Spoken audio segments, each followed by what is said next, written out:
সাল্লাল্লাহু আলাইহি ওয়াসাল্লাম। আল্লাহ তাআলা আমাদের সকলের জন্য কোরআনের এই মাজমাকে হেদায়েতের ওসিলা হিসাবে কবুল করে নিন, আমিন।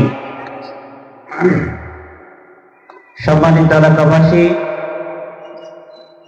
কোরআনের একটি মজলিসের আয়োজন করা হয়েছে। আমরা এই মজলিসের সম্মানার্থে সবাই এখানে এসে বসে যাই, আলেম ওলামাদের মুখ থেকে কোরআন ও হাদিস থেকে আলোচনা শুনি। জান্নাতের এই বাগিচায় আমরা সবাই এসে বসে যাই।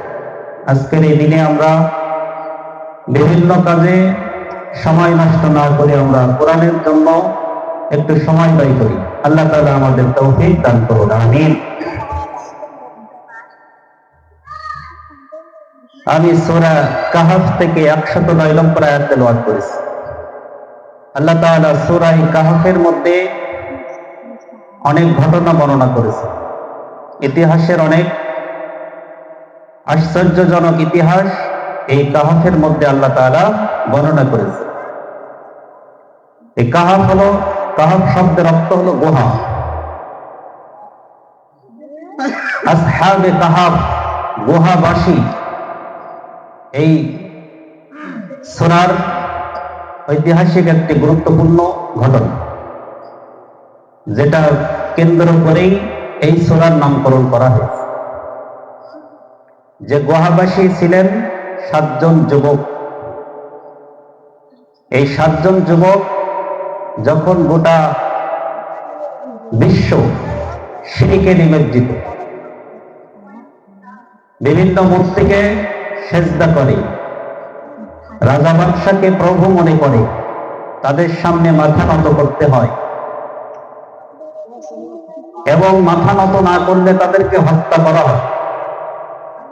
এমন পরিস্থিতিতে 7 জন যুবক সিদ্ধান্ত নিয়েছিলেন যে তাদের জীবন চলে যাবে, কিন্তু আল্লাহ ছাড়া কারোর সামনে মাথা নত করবে না।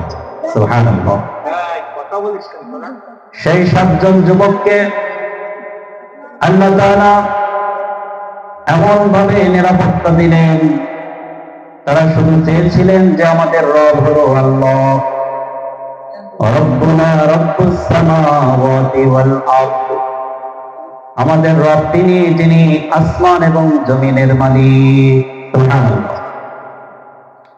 এই ঘোষণা যখন দিলেন, তৎকালীন বাদশার সামনে, যার সামনে যেই বিরুদ্ধাচরণ করে তাকে হত্যা করা হয়, এই 7 জন যুবক জীবনের বায়াত করে তারা ওই বাদশার সামনে ঘোষণা দিলেন যে আমাদের রব হলো রব্বুনা রব্বুস সামাওয়াতি ওয়াল আরদ।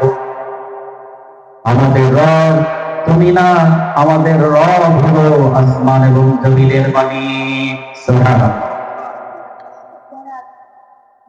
যার সাহায্যে তুমি ক্ষমতা প্রাপ্ত হয়েছ, তোমাকে ক্ষমতার আসীনে যে রব বসিয়েছেন সেই রব হলেন আমাদের রব। এই ঘোষণা যখন দিলেন, তাদের বিরুদ্ধে গ্রেফতারি পরোয়ানা জারি হলো এবং এই 7 জন যুবক সাধারণ যুবক ছিল না, ওই রাজা বাদশার রাজপ্রাসাদের বিশেষ ব্যক্তিবর্গ ছিলেন এই 7 জন যুবক।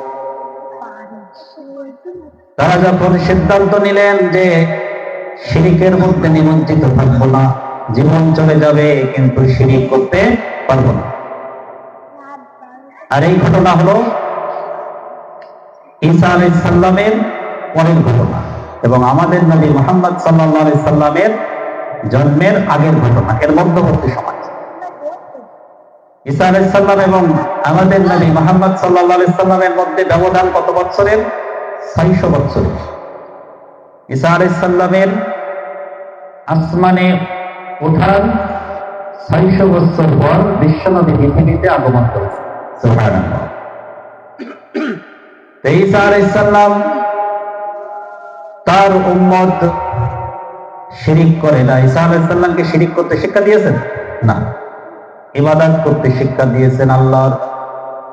কারণ তিনি মায়ের কোলেই 3 দিন বয়সে ঘোষণা দিয়েছিলেন, ক্বালা ইন্নী আবদুল্লাহ, আমি হলাম আল্লাহর বান্দা। সুবহানাল্লাহ। 3 দিনের শিশু কথা বলেছিলেন মায়ের কোলে, মারিয়ামের কোলে। সেই শিশুর নাম কি? ঈসা আলাইহিস সালাম। তার উম্মত এই 7 জন যুবক, যাদের ঘটনা আল্লাহ তাআলা কোরআনুল কারীমে সূরাতুল কাহফের মধ্যে বর্ণনা করেছেন। এই 7 জন যুবক ওখান থেকে কোন রকম পালিয়ে যখন গুহার মধ্যে আশ্রয় নিয়েছিলেন, তাদের এমন ঘুম আল্লাহ তাআলা দিয়েছিলেন, 309 বছর কেটে গিয়েছে তাদের ঘুমের মধ্যে। সুবহানাল্লাহ, কেউ খুঁজে পায়নি। সে বাদশারা হায়রান হয়েছে খুঁজে খুঁজে, কিন্তু এই 7 জন যুবকের দেখা পাই। তাদের ঘুমের মধ্যেই 309 বছর কেটে গিয়েছে এক ঘুমে। যেদিন ঘুমিয়েছিলেন মনে করেন সকালে, আর 309 বছর পরের বিকালে যে উঠেছে, তারা মনে করছে যে সকালে ঘুমালাম আর বিকালে উঠলাম। সুবহানাল্লাহ, কত সুন্দর ঘটনা আল্লাহ দিয়েছে। এই পৃথিবীতে কত কিছু আল্লাহ তাআলা নিদর্শন দেখিয়েছেন এই পৃথিবীবাসী। এক ঘুমে 309 বছর, তাদের দেহের কোনো পরিবর্তন হয়নি। তারা বুঝতেই পারেনি যে ইতিমধ্যেই 309 বছর পার হয়ে গেছে। সেই সব বাদশাগুলো যারা শিরিক করতে বাধ্য করতো, সব বাদশাগুলো মাটির সাথে মিশে গেছে, কেউ আর নেই। 309 বছর পরে দেখে সব পরিবর্তন হয়ে গেছে। এখন আর কেউ শিরিক করে না, বরং সব আল্লাহর ইবাদতকারী হয়ে গেছে। সুবহানাল্লাহ। 309 বছর পরে তারা জেগে উঠে দেখে যেখানে যায় সব জায়গায় আল্লাহর নাম। যখন আল্লাহর কথা বললেই হত্যা করা হতো, কিন্তু এখন 309 বছর পরে ঘুম থেকে উঠে দেখে এখন আল্লাহ বাদে অন্য কারোর নাম বললেই হত্যা হবে। সুবহানাল্লাহ। তার মানে এই 7 জন যুবক এখন কি স্বাধীন? তারা তো পলাতক ছিল, ফেরারি আসামি ছিল। আল্লাহকে রব হিসেবে মেনে নেওয়ার কারণে তারা ফেরারি আসামি ছিল, কিন্তু আল্লাহ তাআলা সিদ্ধান্ত নিয়েছিলেন, এই 7 জন যুবক যে সিদ্ধান্ত নিয়েছে তাদের ঘুম পাড়িয়ে দেব। তাদের ঘুমের মধ্যে আমি আরো নিদর্শন তাদেরকে দেখিয়ে দেব যে আমি রব। যাকে তারা রব ঘোষণা দিয়েছেন, সেই রব কত সহজেই পৃথিবীটাকে পরিবর্তন করতে পারে। সুবহানাল্লাহ। এই ঘটনা আল্লাহ তাআলা সূরাতুল কাহফে দিয়েছে। আর আমি যে 109 নম্বর আয়াত তেলাওয়াত করেছি, আল্লাহ তাআলা কি বলছেন?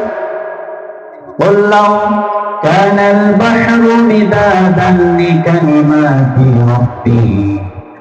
হে নবী, আপনার উম্মতদেরকে বলে দিন, তারা যদি আমার এই কালিমা, আমার এই কোরআনের বাণী তারা ব্যাখ্যা লিখতে শুরু করে দেয়, লানাফিদাল বাহার, সমস্ত বাহারের কালিগুলো সব নিঃশেষ হয়ে যাবে। ক্বাবলা আন তানফাদা কালিমাতু রাব্বি ওয়ালাউ জিনা বিমিসলিহি মাদাদা। সুবহানাল্লাহ। সব সমুদ্রের কালিগুলো যখন নিঃশেষ হয়ে যাবে, আমার কালিমা লেখা শেষ হবে না। আমি অনুরোধ, আবারও যদি ওই সমুদ্রগুলো আমার কালি দ্বারা ভরে দেই, আবারও লিখতে শুরু করবে, তবুও আমার কালিমাগুলো শেষ হবে না। সুবহানাল্লাহ। আল্লাহর কালিমা লেখা কেন শেষ হবে না? আল্লাহ তাআলা ইসলামের শেষের দিকে ঘটনা দিয়েছেন, আর এর আগে অনেক ঘটনা আল্লাহ তাআলা বর্ণনা করেছেন। তার মধ্যে বিশেষ একটা ঘটনা হলো আসহাবে কাহফের ঘটনা। সুবহানাল্লাহ। তবে 309 বছরে কি কি ঘটেছে, এই সবগুলো যদি আপনি লিখতে যান, তাহলে কি শেষ হবে? লিখে শেষ হবে না। সমুদ্র যদি কালি হয়, সেই কালি শেষ হয়ে যাবে, কিন্তু 309 বছরে কত ঘটনা আল্লাহ তাআলা বলেছেন, কত ঘটনায় পৃথিবীতে ঘটিয়েছেন, এই সবগুলো লিখলে শেষ হবে না। সুবহানাল্লাহ। এজন্য কোরআনকে আল্লাহ তাআলা সংক্ষিপ্ত করেছেন। সংক্ষিপ্ত কথার মধ্যে অনেক নিদর্শন টেনে এনেছে, অনেক ব্যাখ্যা টেনে এনেছে। এই জন্য কোরআন নিয়ে যারা চিন্তা করে, কোরআন নিয়ে যারা গবেষণা করে, কোরআনের তাফসীর যারা লেখে, লিখতে লিখতে বিশাল বিশাল তাফসীর হয়ে যায়, কিন্তু কোরআনের ব্যাখ্যা লেখা শেষ হয় না। সুবহানাল্লাহ। এটা আল্লাহর কালাম। এই কালামে আল্লাহ তাআলা এমন এমন ঘটনা দিয়েছেন যে ঘটনাগুলো এমন ভাবে ইতি টেনেছে যে যেটার শেষ তুলতে গেলে আসলেই লিখতে এটার শেষ হবে না। লিখলে কালি শেষ হবে কিন্তু কথা শেষ হবে না। সেটার কিছু উদাহরণ আমি দিই।